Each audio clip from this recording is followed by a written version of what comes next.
శ్రీమాత్రే నమః. ఓం నమో వెంకటేశాయ నమః. జూన్ నెలలో తులారాశి వారి రాశి ఫలితం ప్రకారంగా వీరికి ఈ నెల అనారోగ్యము, బంధు విరోధము, కష్ట నష్టాలు, మనోవిచారము, డబ్బు సమయానికి చేతికి అందకపోవడము, ఇవన్నీ కూడా జరిగేటువంటి అవకాశాలు మెండుగా ఉన్నాయి.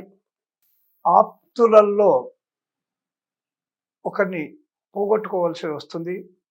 కాబట్టి వీరికి తీరని సంతాపం జరిగేటువంటి అవకాశము జూన్ మొదటి వారంలో ఉంది. అదేవిధంగా అశుభవార్త వినడం జరుగుతుంది. వీరు కష్టము, కుటుంబ కలహాలు, ఇవన్నీ కూడా ఈ తులారాశి వారికి మొదటి వారంలో జరిగేటువంటి ఇబ్బందులు.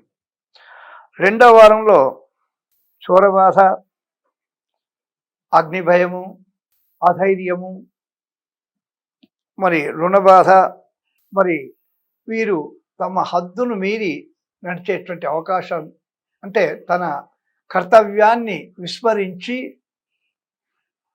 పోవడం వల్ల ఇతరుల చేత నిందారోపణ, ఇతరుల చేత నేరారోపణ కూడా జరిగేటువంటి అవకాశం మెండుగా ఉన్నాయి.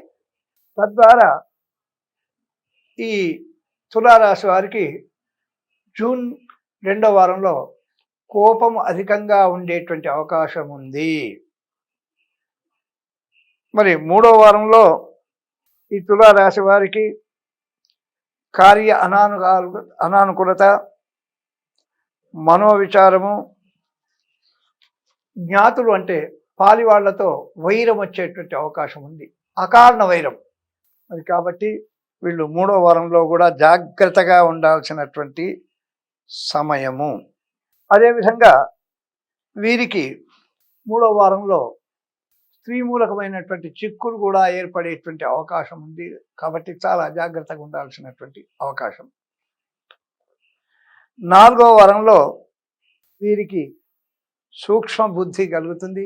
ఓహో, నేను కాస్త పొరపాటు చేశానేమో అనేటువంటి విచారం వల్ల, సూక్ష్మ బుద్ధి వల్ల అది గ్రహించి రోజు విష్ణు సహస్రనామ పారాయణము చేసుకోవడం ప్రారంభించండి. ఈ విష్ణు సహస్రనామ పారాయణంలో మీరు పూర్తి చేయలేని పక్షంలో వనమాలి, గది, శాంఖి, శంఖీ, చక్రీ చనందకి శ్రీమన్నారాయణో విష్ణు వాసుదేవోభిరక్షతు అనేటువంటి ఒక మంత్రాన్ని 21 పర్యాయాలు చదివినట్టయితే ఆ విష్ణు అనుగ్రహం వల్ల మీకు ఈ నెల, అంటే జూన్ నెల శుభ ఫలితాలు జరిగేటువంటి అవకాశాన్ని పొందగలుగుతారు. దానికి కేవలము శ్రీ మహావిష్ణువు యొక్క అనుగ్రహం పొందడమే శరణ్యం. ఇది కన్యారాశి వారి ఫలితం.